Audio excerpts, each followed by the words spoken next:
difficult. 63. Well, please let us get better than yesterday. 63.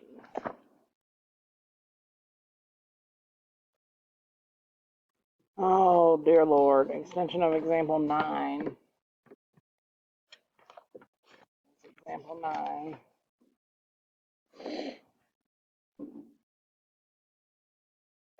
It's important to remember that the formulas for the derivatives of both sine and cosine were obtained under the assumption that x is measured in radians and not degrees. The chain rule gives us new insight into the difference between the two. X degrees equals pi x over 180 radians, so that makes sense. Okay, so then it asks us to show that the derivative of cosine x degrees is negative pi over 180 sine x degrees.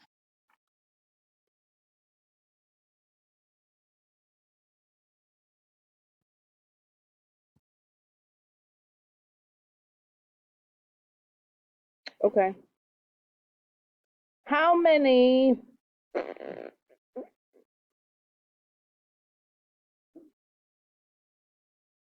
that's silly.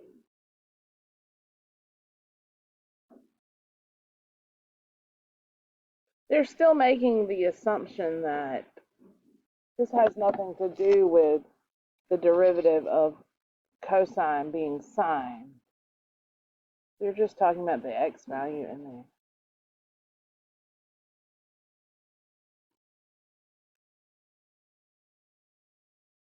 This is what I'll tell you what they did for it, but this is really silly. How many degrees how do you convert degrees to radians? Pi over 180, right? So degrees to radians, I multiply by pi over 180, and then to go from radians to degrees is the reciprocal of that, right? So all they're doing here is they're saying, okay, well, this would be then, what's the derivative of the cosine of? I take that x degree and I multiply by here to get the radians.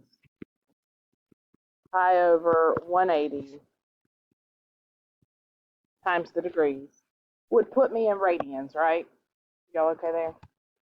And then if I do the derivative of this, well, what's the derivative of cosine? Negative sine. I keep all that the same, but then I have to do chain rule on it. And chain rule says the derivative of the inside there, and what's the derivative of the inside there? Times pi over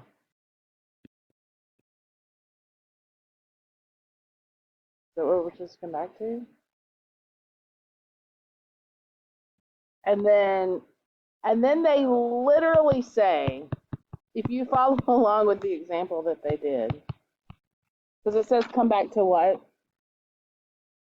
An x degrees. So you've got pi over 180 x, which then they just jump back to say, which is the same thing as x degrees. That was a little silly.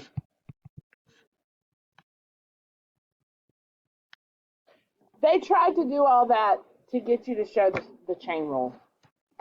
That was ridiculous. I'm sorry. No. It's going to be the same thing. It's going to be the same thing.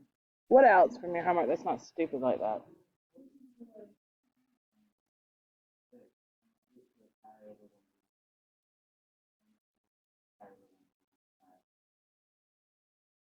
This says it equals what?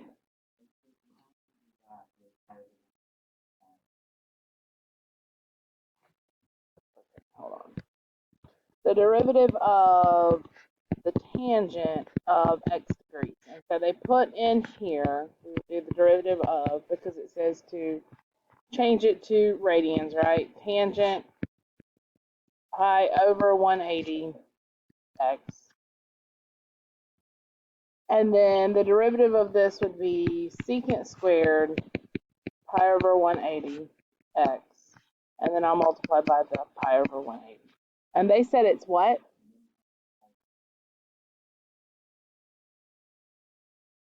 Sine squared.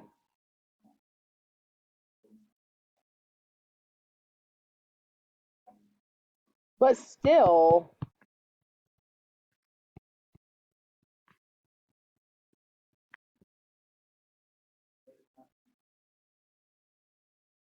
you're saying the answers, they're saying that the answer's sine.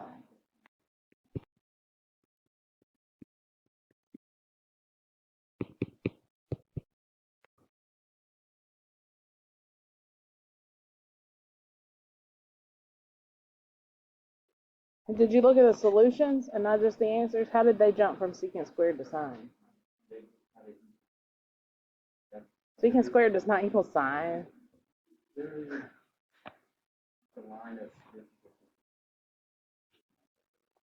Okay, boo. That's not right. What the heck? Let me look at what they did.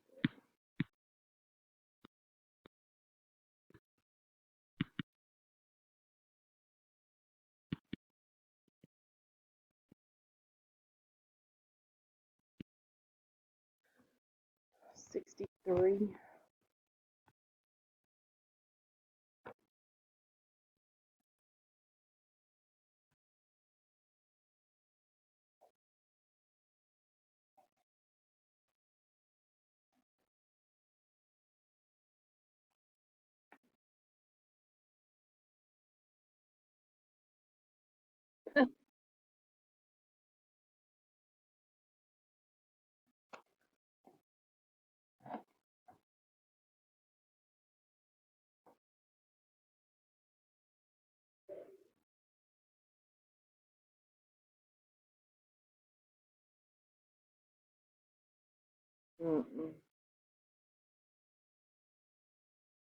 I'm going no. That's incorrect.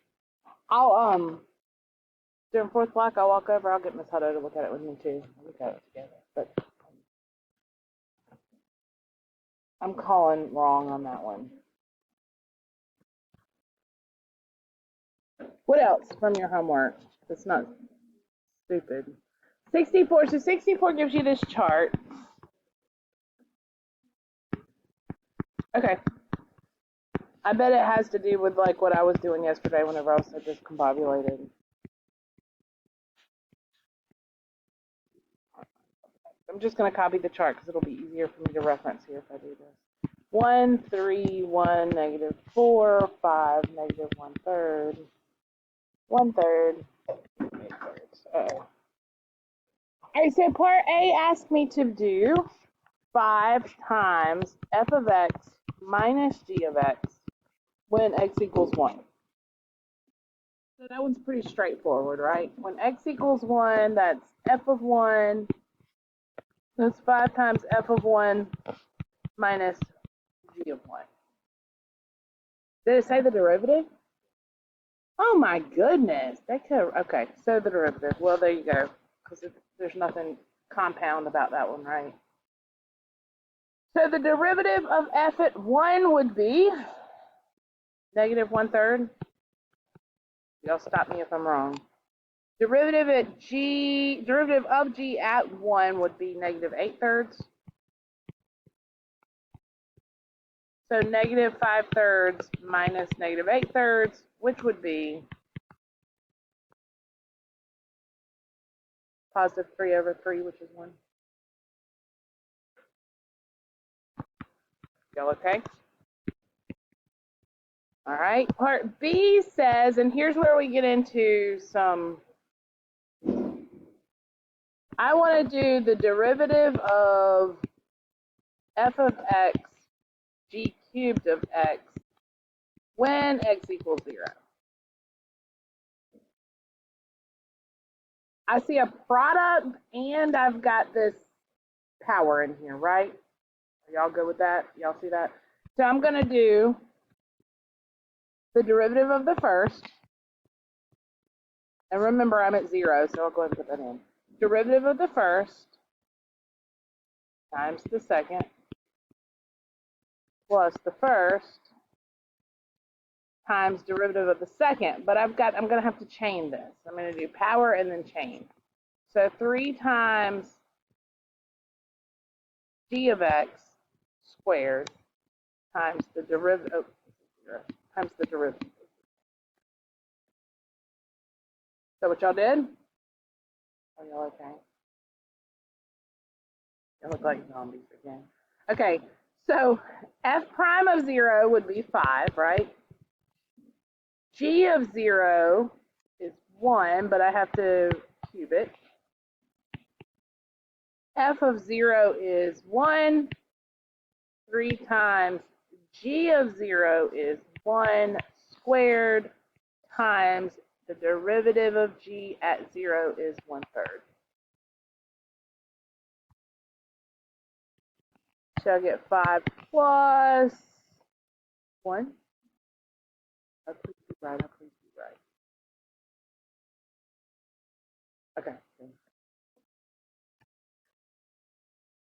gonna be a better day. Y'all okay? Then part C. So these are just all those properties of derivatives that y'all already know. We're just doing it in the form of functions. F of x over g of x plus 1. And I want the derivative of this. This looks like quotient to me. What about y'all? And this is when x equals 1. Derivative of the top times the bottom minus the top times derivative of the bottom all over the bottom square. Oops, 1. Derivative of f at 1 is 5. Derivative, or actually g of 1 is 1 plus 1 minus f of 1, 1 times g prime of 1, 1/3.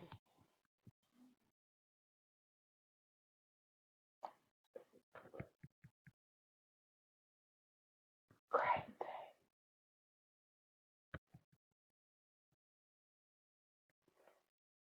This is 1. That's why I messed up. Just scrolled over where I could see the stinking numbers. Okay. F prime of 1 is not 5. F prime of 1 is negative 1/3. Are we right now? G of 1 is negative 4. F of 1 is 3. G prime of 1 is negative 8. Are we all together now? Wait, should have copied those stinking numbers over. Or just scroll over a little bit more, Stacy. I'm going to have to come this way with it. Let's see, negative 1/3 times negative 3 plus 8 over negative 3 squared would be 9. This is just going to be 1. I have 9 over 9.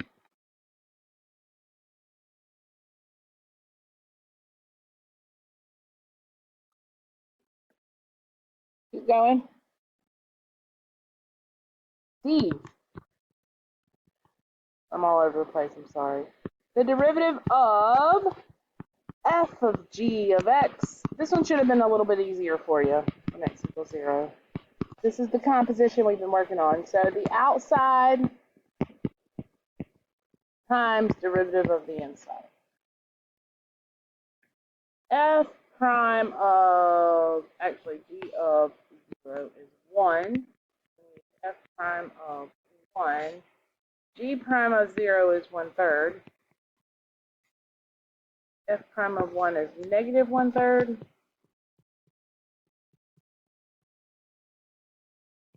Negative 1 over 9.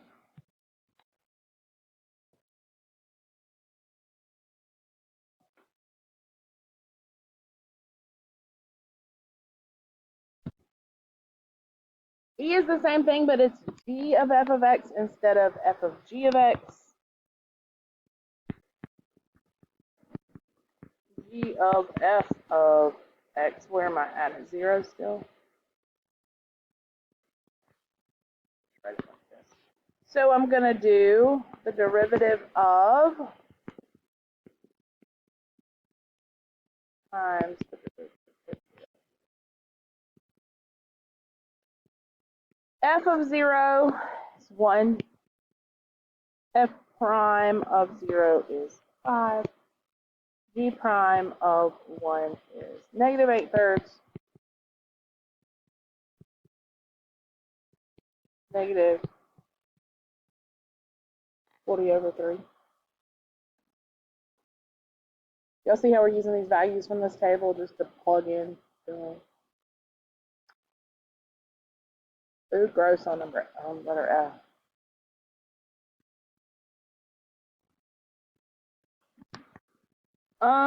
F is g of x plus f of x to the negative 2 when x equals 1.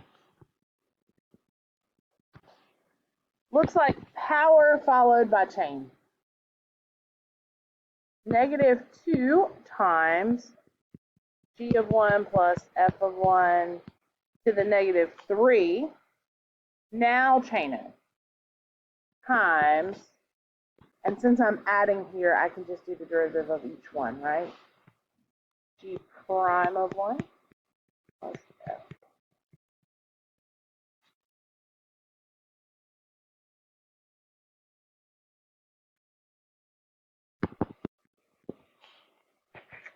Negative 4 plus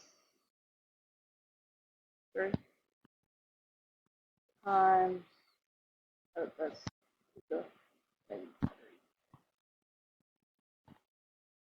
g prime of 1 is negative 8/3 plus f prime of 1 is negative 1/3.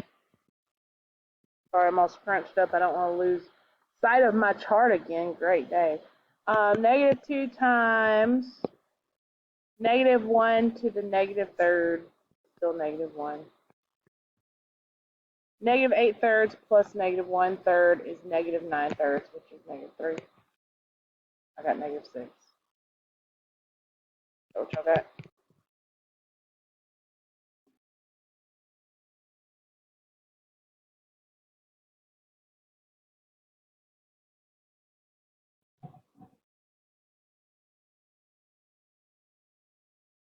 Ooh, look at that last one.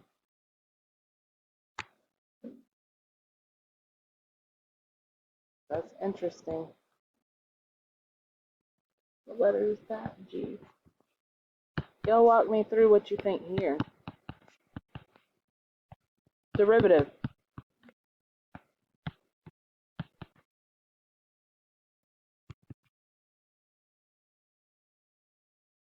When x equals 1. Yeah. Any ideas? Derivative of the outside, you're exactly right. Definitely derivative of the outside first. And actually, I'm going to go ahead. It says to plug in 0 for every x, right? And now what?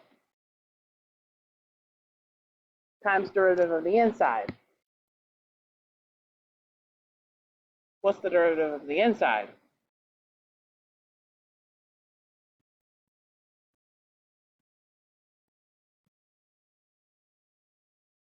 Do you see why it's 1 and not 0 there inside? I'm doing the derivative with respect to x, so I have to take the derivative here, right? All right, so this is the derivative of, well, g of 0, back to my chart, is 1.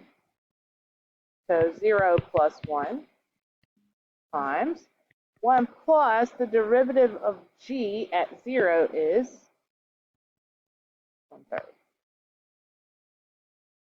So now I need the derivative of f at 1, and I'm going to multiply that by 4/3. Derivative of f at 1 is negative 1/3.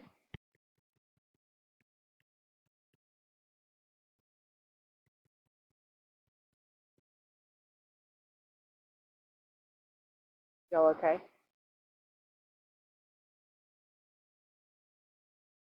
The derivative at 1, yeah, was.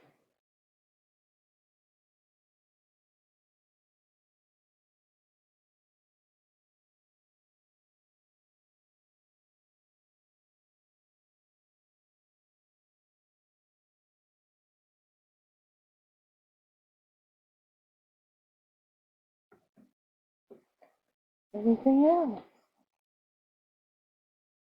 65, the orthogonal curves. Don't you love when they embed concepts in the problems? Two curves are said to cross at right angles if their tangents are perpendicular at the crossing point. The technical word for crossing at right angles is orthogonal.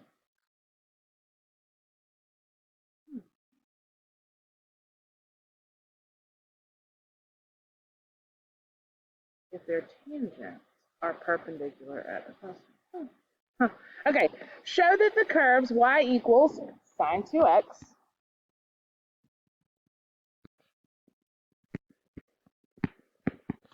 and y equals negative sine x over 2 are orthogonal at the origin. So at the origin means at the point 0, 0, or when x equals 0.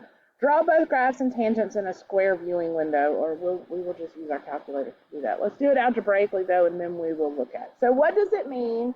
It says their tangents are perpendicular at the crossing point. Tell me what that means. That's exactly right. Tangents perpendicular at. So this is really what they're asking me to show. Right? So what I really need to show is the slope of each one at 0. Do you agree? Does that make sense?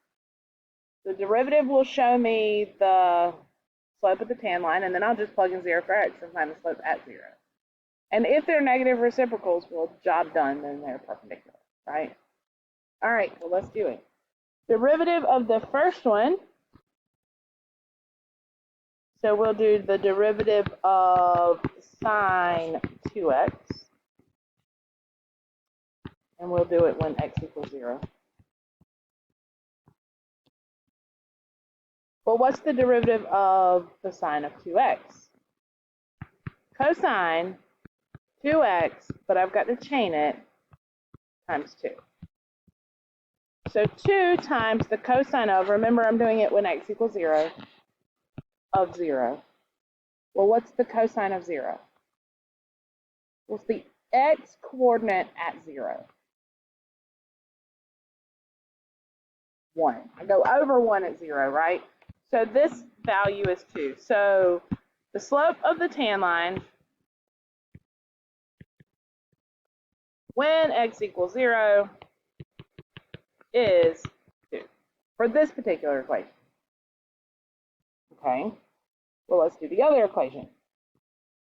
Y equals, so we're going to do the derivative of, what is that? Negative sine.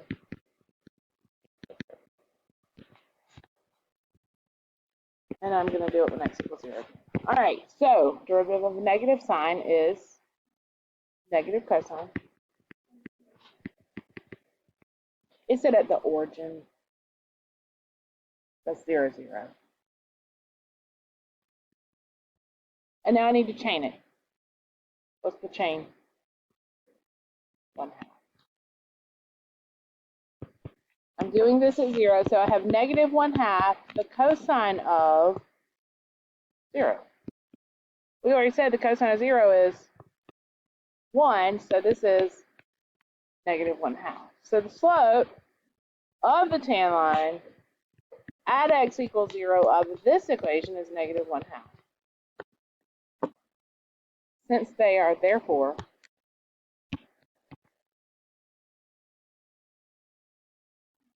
tan lines are perpendicular at x equals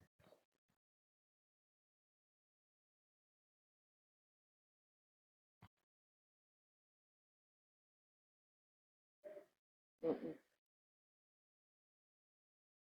No, that, and they don't even, they say that, no, is gray calculator or ungrayed is calculator? Yeah. Yes. What else?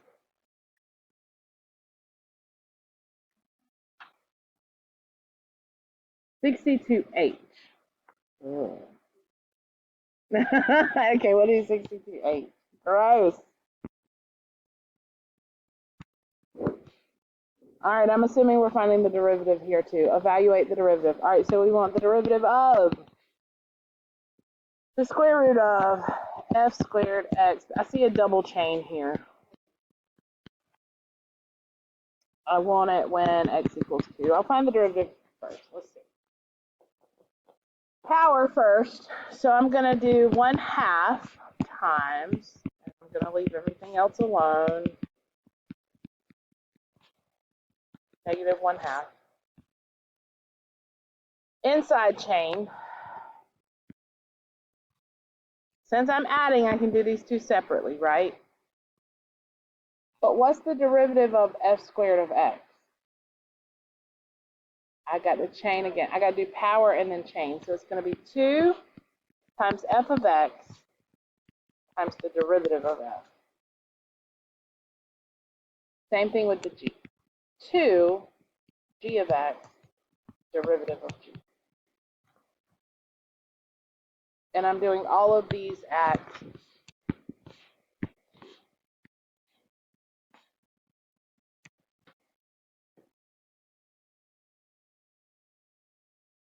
now I'm going to use the chart. Let me pull the right numbers from the chart.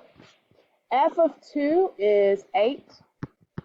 So I got 8 squared plus g of 2 is 2. This is negative 1/2. Times 2 times f of 2 is 8. F prime of 2 is 1/3. G of 2 is 2. Oh my goodness. And g prime of 2 is negative 3.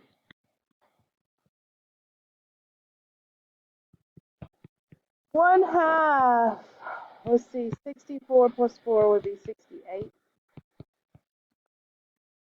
This answer is going to have, it's going to have a radical in it. 16 over 3 plus minus 12. Oh, great. This will be 36 over 3. This is 1 over 2 times the square root of 68 times 16 minus 36 is what? Negative 20?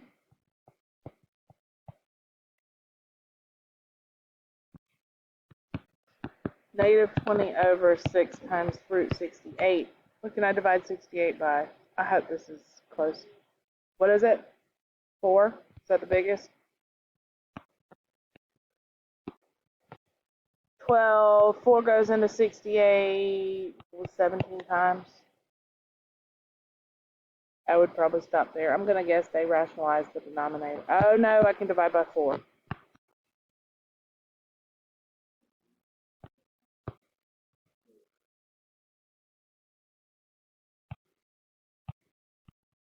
Say it again. 6 times 2 is the square root of 4.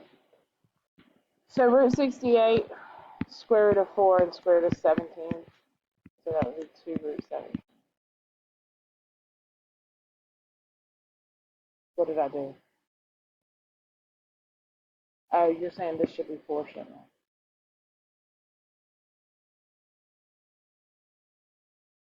Is that what you said? Oh, and then I got the 3 down there with the 6. So 6 times 2 is 12. That makes sense? I just did a whole lot of Algebra 1 and Algebra 2 rationalizing and fraction work. I'm sorry.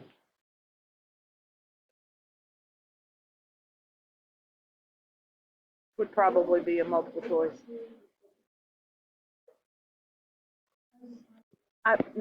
Yeah.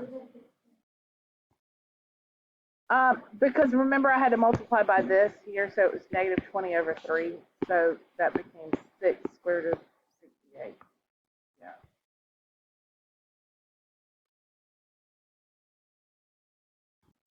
Y'all stop me if I skip too many steps with some of that. All right, I'll give you a second if you need to turn it in. I see some of y'all are turning it in, but the thing is there now. It wasn't this morning.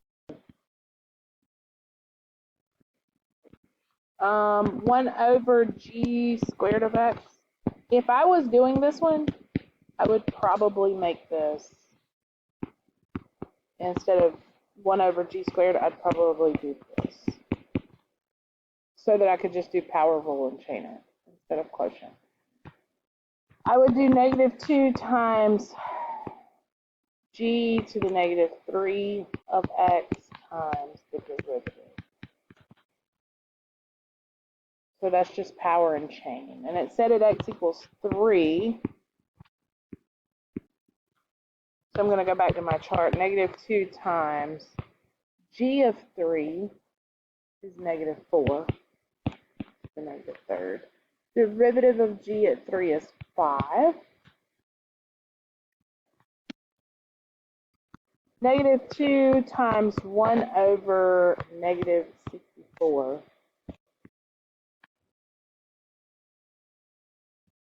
And now I'm just going to multiply the fractions out. I got 2 negatives, so I'm going to have 10 over 64. I can divide both by 2, 5 over 32.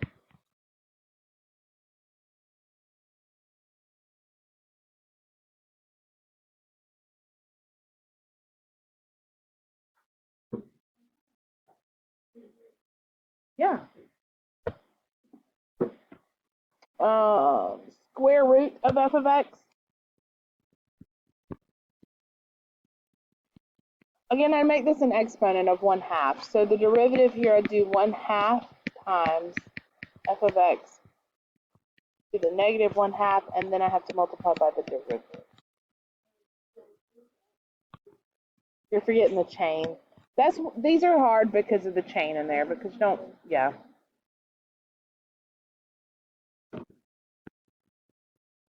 Let's see, f of 2 is 8, -1/2. I'm going to have to rationalize the denominator again. Derivative is 1/3.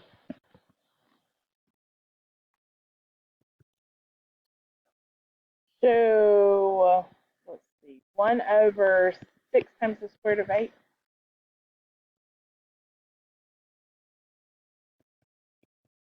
Four and 2, so 12 square root of 2.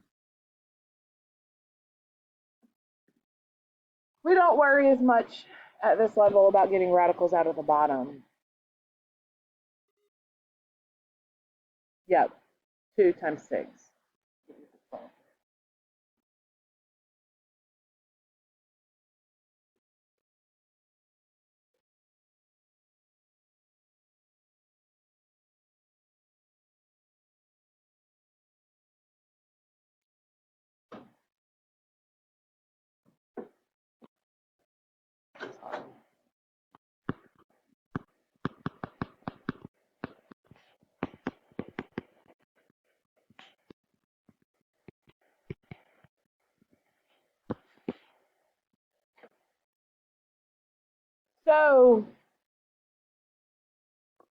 So far as we have solved equations, or found derivatives of equations, we've had something like y equals whatever the equation is, and the only variable on this side is x, right?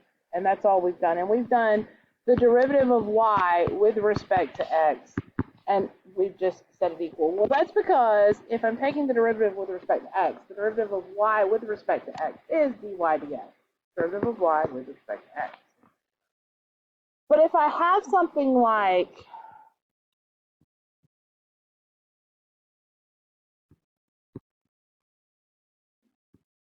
this, and I want to take the derivative of that with respect to x, well, then what I have to do is I have to take the derivative of this just like normal, so 12y squared, but then I have to chain it because I'm doing it with respect to x. This was 1 before, which is why it just leaves me with dy dx. What I'm getting at is you've essentially been doing it, you just haven't known that that's what you've been doing. So, what's wrong, Avery? You just write it down and you're like, whatever. Would you rather me not tell you? You want me just to jump into it? Just show you? Okay. Okay.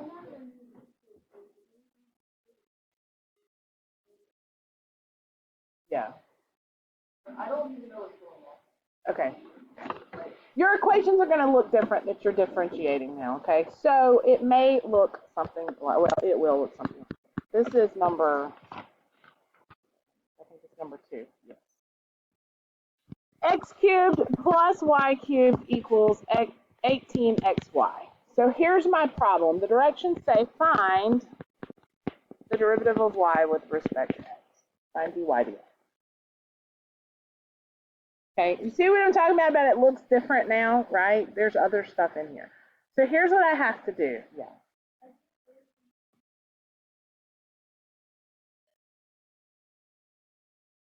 Okay, so this says that this is the variable that this is the equation or what I'm taking the derivative of. So I could actually leave y off. If I had something like cosine 2x, and I want to take the derivative of that with respect to x, then I could actually say d dx, d cosine 2x with respect to x. It's the derivative of this. So whenever I say dy, I'm saying I want the derivative of y with respect to x.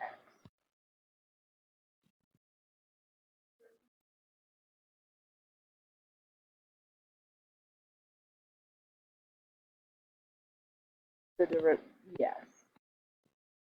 This is going to be very simple. The difference is this time, if I take the derivative of a variable that is not this variable at the bottom, I have to follow it with like the chain rule because I don't know what it is. And I'll show you what I'm talking about. Hopefully it'll make a little more sense. I'll just put that in. I won't try to explain why. When you take derivative of a y term,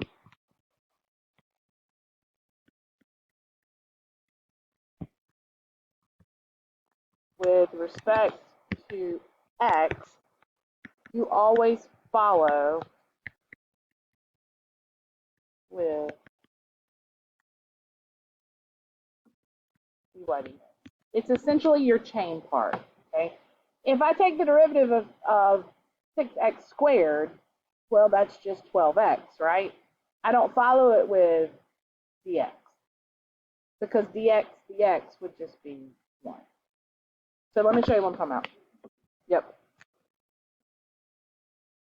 Of a y term, but with respect to x, that means the one on the bottom. I'm going to follow it with dy dx.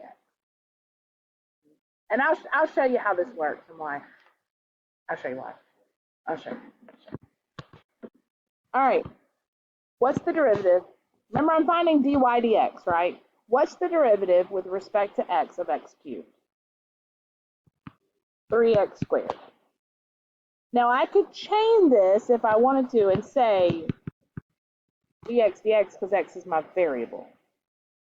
But I don't have to since I'm with respect to x, right? That's just 1. I don't need it. It's irrelevant. Do you understand why? Do you see what I'm saying? Dx over dx. Because x is, right, that would just be 1. Dx over dx. But if when I do the y one, what's the derivative of y cubed? 3y squared, but this time dy dx, because it's with respect to x. Anytime I take the derivative of a y term, I'm going to follow it with dy dx. It's a chain thing, what it essentially is. You don't understand why or how or what, just understand that if you're taking the derivative of any variable that's not the one that's in the bottom here, you have to follow it with dy, d, whatever that variable is. Okay? So I've got equals, I'm running out of room here, 3x squared plus 3y squared dy dx equals, well, now I have to take the derivative of this. This is a coefficient, so it's just going to stay on the outside. That's okay, but I need to think about this x times y. That's a product rule, okay? Derivative of x, 1, times the second, plus the first times derivative of the second. What's the derivative of y? 1 dy dx. I have to follow it with the dy dx.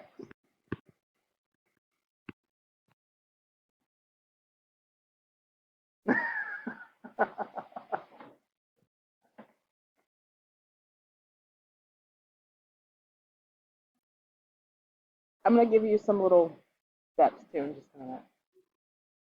So now, what did it tell me to find? Dy dx. So solve for dy dx, which sounds easy, but look at that, right? Yeah. Product rule of x times y. Derivative of the first times the second plus the first times derivative of the second.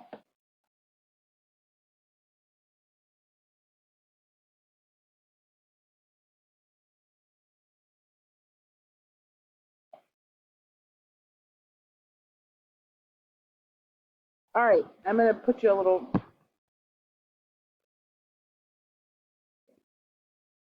So the first thing I did, if you like steps, some of y'all like steps, the first thing I do is I take the derivative of both sides, right? And I've already done that, take the derivative. But now the question is, how in the world am I going to solve that for dy dx? I'm in a straight algebra problem right now. The variables look really crazy, but they're still variables nonetheless. This is a variable, this is a variable, this is a variable, this is a variable, this is a variable, this is a variable. That's what I already did, yeah. So that's the first step in implicit differentiation. So now what I need to do is I'm going to get all my dy dx terms together.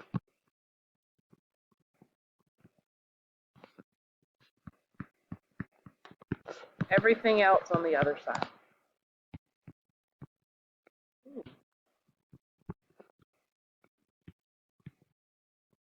If you don't need these steps, then don't.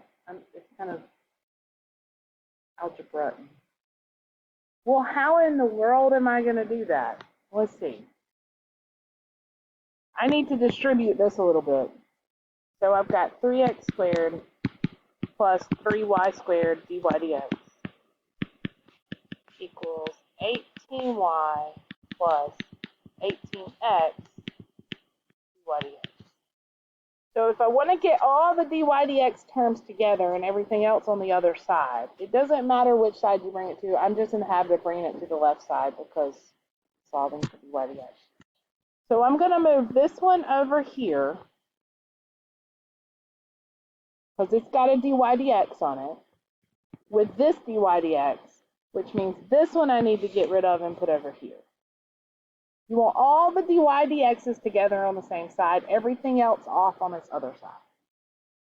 So I end up with 3y squared dy dx minus 18x dy dx equals 18y minus 3x.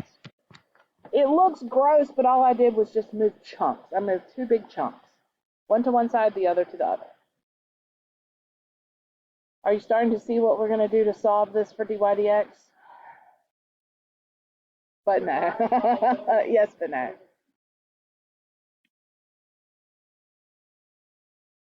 It's actually not as hard as it looks from here.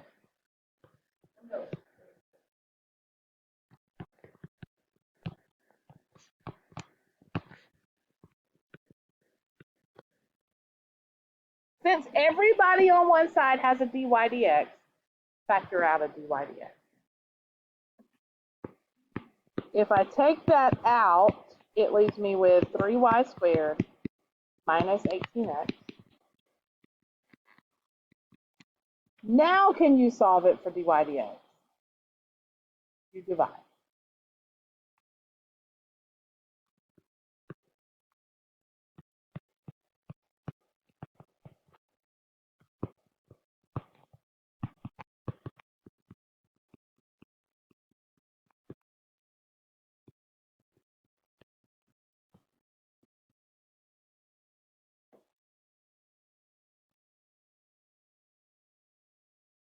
Isn't that fun? I could simplify it a little bit. Remember, at this point, whatever you do, you have to do to everything in that fraction. Take a 3 out, divide it by that 3. So I would say dy dx equals 6y minus x squared over y squared minus 6.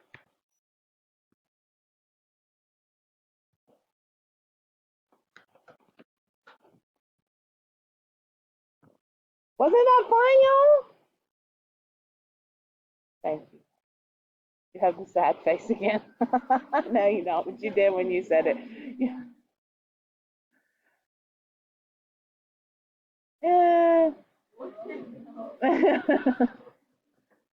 Let's do another one.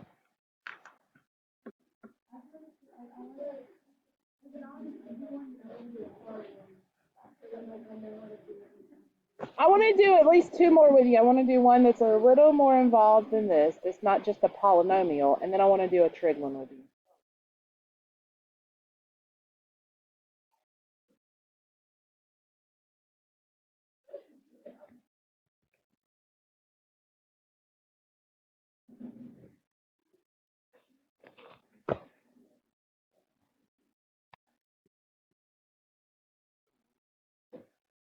Well, I'm glad you asked, Henry, because now what we're going to do is we'll have an equation that looks something like this, that says to find the slope of the curve at that point. So I'd have to find dy dx and plug this in for x and this in for y to find the slope at that point.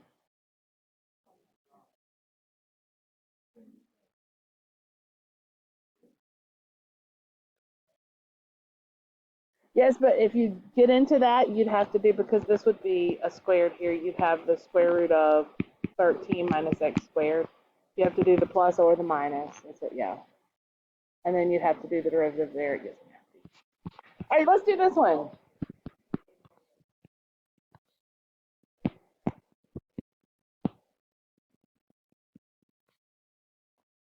Find dy dx.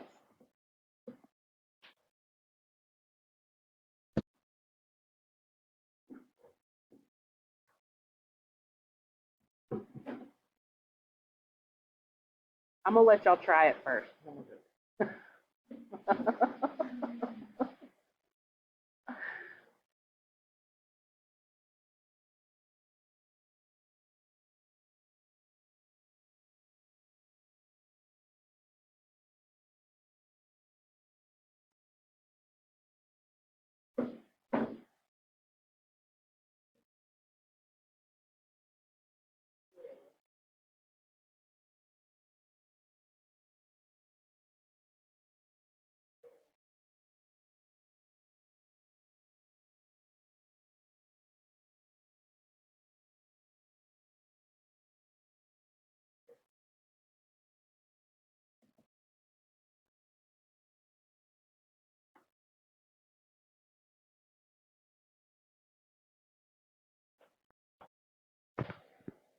$2x. I'm going to do the derivative of the top. So 1 minus dy dx times the bottom minus top times derivative of the bottom all over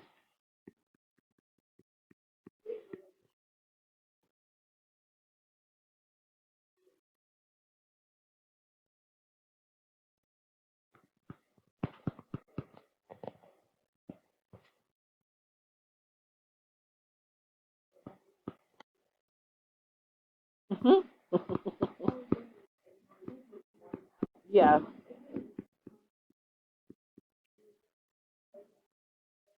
No.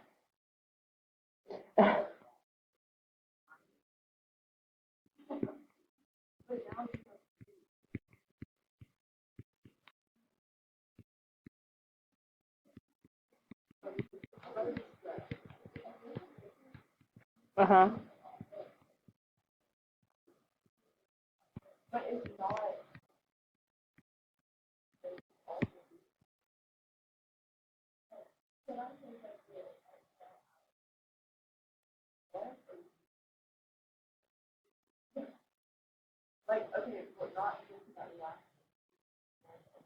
Here.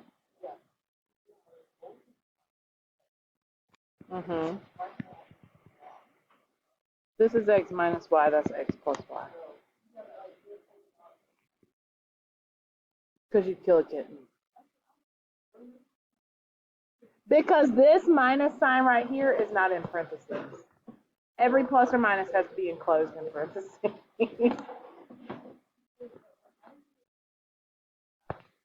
I foiled these two and foiled these two. I'm not going to foil the bottom just yet because I'm not convinced I'm going to need to. If you cancel things out that are not being multiplied. So I can't do this because to do that, I'd have to take one from here too because of this minus sign here that's not enclosed in parentheses.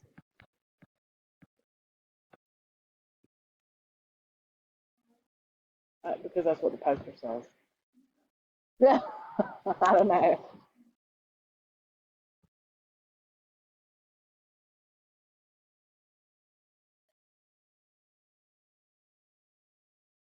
So see how they mark that x squared out, but it shouldn't cancel. Yeah, that's why you shouldn't do it. It's terrible. It's a terrible thing to do. Okay, so the reason I'm not foiling out the bottom is because right now I'm looking at this and I'm trying to think ahead, and I see that all my dy dx's are in the top of the fraction. There's no dy dx's on the left-hand side of the fraction, and I'm thinking to solve this, I'm going to cross multiply. Or I'm going to multiply both sides by x plus y squared to get the fractions gone. So I have, and I'll go ahead and do that. If I multiply by x plus y squared, I have 2x times x plus y squared equals. And now let me just clean this up a little bit, right?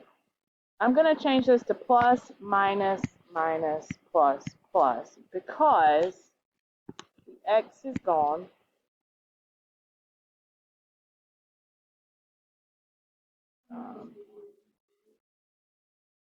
And y dy dx, that's right.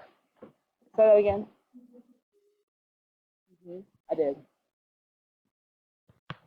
So now I have two y's here and here, and I have negative 2x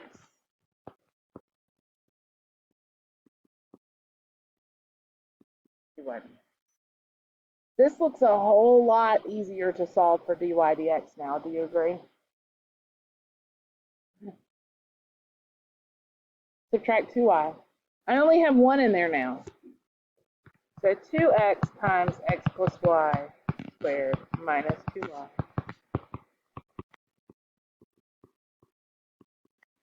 And divide by negative 2x.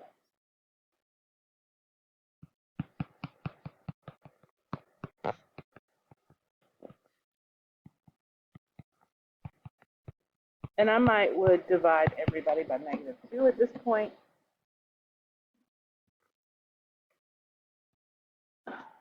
And I'll probably move this one to the front so I lead with my positive, but you definitely don't have to.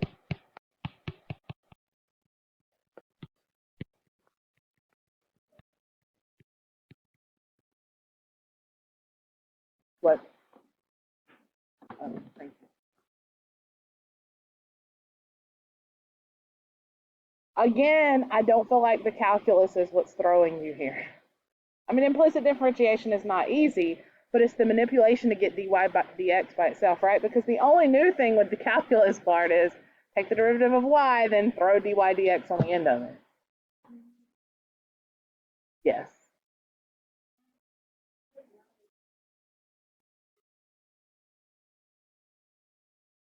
Yeah, it doesn't matter.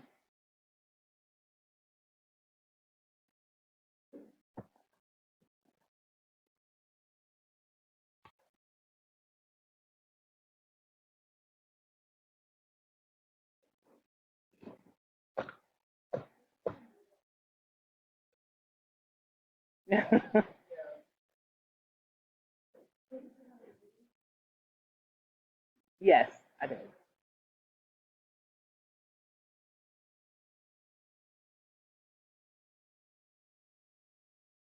I won't bog you down with another one right now. I'll just say, let me just tell you two things that are going to come up on your homework.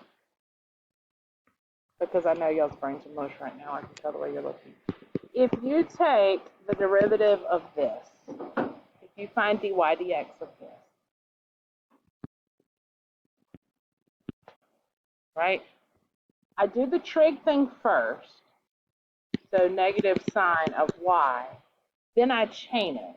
And because I took the derivative of a y, I have to follow it with dy dx.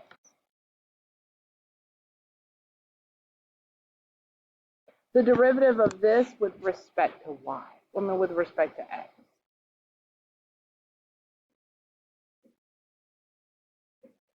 You can write it either way. You can write, yeah, it's the same, yeah.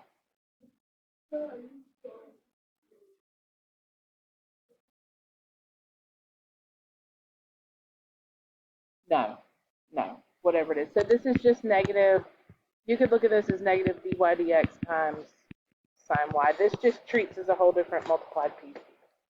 But that's the chain of it. That's what I'm getting.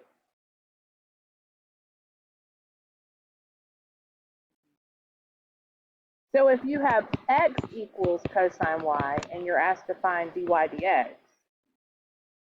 well, derivative of x is 1. This we just said was negative dy dx sine y. And now you can solve it for dy dx. Divide by sine y and cosecant. That's exactly right. So it'll be negative cosecant.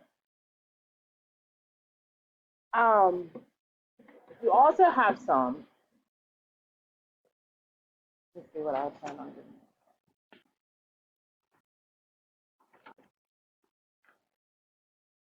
The last little set, and we've done several of these together. It's not going to be as much.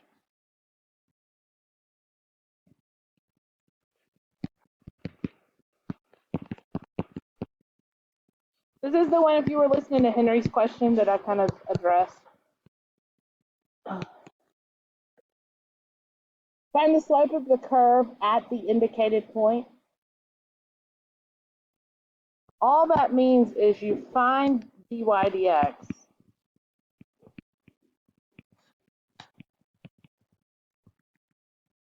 and plug in your point. This is your x and this is your y. That's all it means.